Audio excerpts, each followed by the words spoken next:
Je me fais peur à rien. Tout ce qui bouge me fait peur.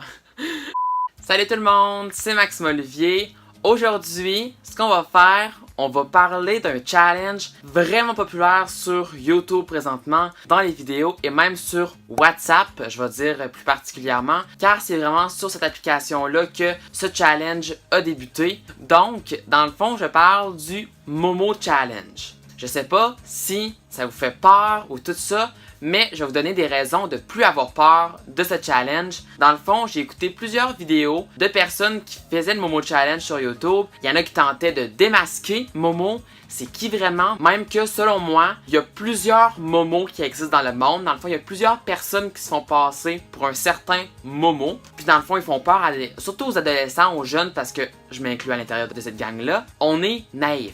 On est plus naïf que les adultes. Donc, c'est pour ça que ces challenges-là sont souvent destinés à nous visent souvent. Petite musique inquiétante pour la vidéo.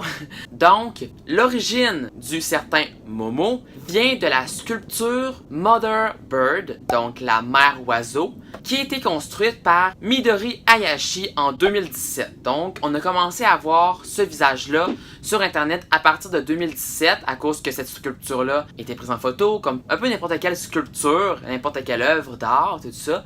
Œuvre d'art assez terrifiante, merci. Donc là, la vie va bien, la sculpture est comme ça, et à un moment donné, une jeune fille de 12 ans, d'Ingeniero Maschwitz, en Argentine, a été retrouvée pendue à un arbre. Je prends ça très au sérieux. C'est quand même fou à quel point qu'une jeune fille de cet âge-là s'est poussée à l'acte. Probablement, selon les autorités de la place en Argentine, c'est sûrement à cause de Momo, d'une personne sur WhatsApp qui se faisait passer pour Momo. Puis là, ma soeur m'en a parlé, elle a dit « T'as entendu parler de ça? Vas-y pas, ça a l'air qu'il y a du monde qui se suicide à cause de ça. C'est vraiment dangereux. Je vous le conseille pas, faites-le pas, c'est dangereux, c'est fini, ok? » Parce qu'il y en a, ceux qui ont des âmes très sensibles, ça les atteint automatiquement. N'importe qui, ça va les atteindre, va avoir peur, mais ceux qui ont les âmes sensibles, ça va aller les chercher à l'intérieur. Dans le fond, j'ai fait quelques recherches, ça m'a intrigué. Ce que je savais à l'origine, c'est que ça allait effrayer les jeunes, les adolescents, et j'ai su, grâce à mes recherches, que c'était en envoyant des images effrayantes, même des images violentes. Et la question qui roule présentement, c'est quoi ça? C'est qui joue Momo? C'est qui est à l'origine de Momo? C'est qui est derrière tout ça? Il y en a qui pensent que c'est un hacker ou plusieurs hackers qui prennent possession de ton cell, qui prennent possession de ta caméra avant et derrière de ton téléphone. Ça, je pense que c'est vrai. J'ai écouté des vidéos que la personne qui écrivait avec le surnom Momo savait la couleur de la chambre. Ensuite de ça, on dit que ça prend le contrôle de ton Facebook, de tous tes réseaux sociaux en fait, d'Instagram, tout ça, dans laquelle tu as des informations plus personnelles. Et là, Momo te dit ça, tu te dis, mais comment il fait pour savoir ça? Mais c'est probablement parce qu'il va faire des recherches. Mais j'ai aussi écouté une vidéo dernièrement que, dans le fond, il prend le contrôle de ton téléphone en entier. Donc, il peut voir tes messages, tes contacts. Donc, c'est comme ça qu'il peut savoir où c'est que tu habites, le nom de ta mère, le nom de ton père, le nom de tes sœurs, de tes frères, de tes amis. Tout ça, il peut tout savoir ça très facilement, sans faire grande recherche. Il y en a même qui disent que c'est un robot.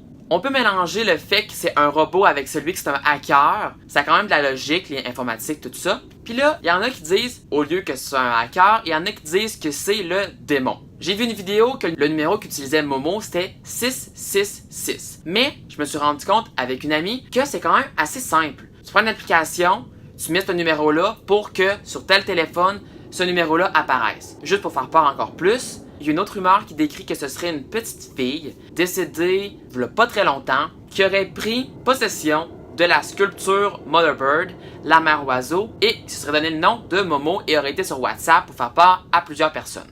Et la dernière explication possible qu'on retrouve sur Internet, ce serait que la compagnie, l'entreprise Link Factory, qui aurait un lien avec la sculpture Mother Bird, j'arrête pas de le dire, donc il y aurait un lien avec cette sculpture-là. Dans le fond, il aurait utilisé le nom de Momo et serait allé sur WhatsApp pour faire peur à du monde pour que ça devienne un challenge et que ça prenne de plus en plus d'ampleur sur les réseaux sociaux, sur YouTube, et que dans le fond, cette compagnie-là fasse parler de sa statue Momo et que la compagnie Link Factory prenne de la popularité dans une supposée période de faillite.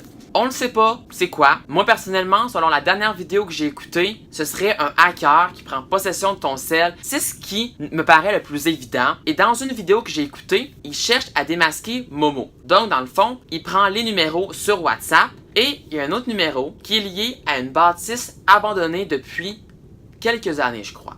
Dans la vidéo, on dit que c'est peut-être l'emplacement, le quartier général de Momo. Et je voulais faire un petit lien entre deux challenges. On se rappelle, peut-être que vous le saviez pas, moi je l'ai su en écoutant certaines vidéos du Momo Challenge. Il y avait eu un challenge dans les alentours de mars 2017 qui ressemble beaucoup au Momo Challenge dans le sens que on parle de la mort. L'autre challenge, c'est le Blue Whale Challenge ou le challenge de la baleine bleue. Vous avez peut-être été au courant. Dans le fond, c'était 50 défis. Dans le fond, les premiers défis, c'est bien simple. Tu te dis, je vais gagner ces défis-là. Ce challenge-là, il est facile. Il y avait peut-être se lever pendant la nuit, pas parler pendant 24 heures de temps. Mais quand on approche des derniers défis, il y a un moment où on te demande de dessiner une baleine bleue sur le bras. Mais pas juste avec un marqueur.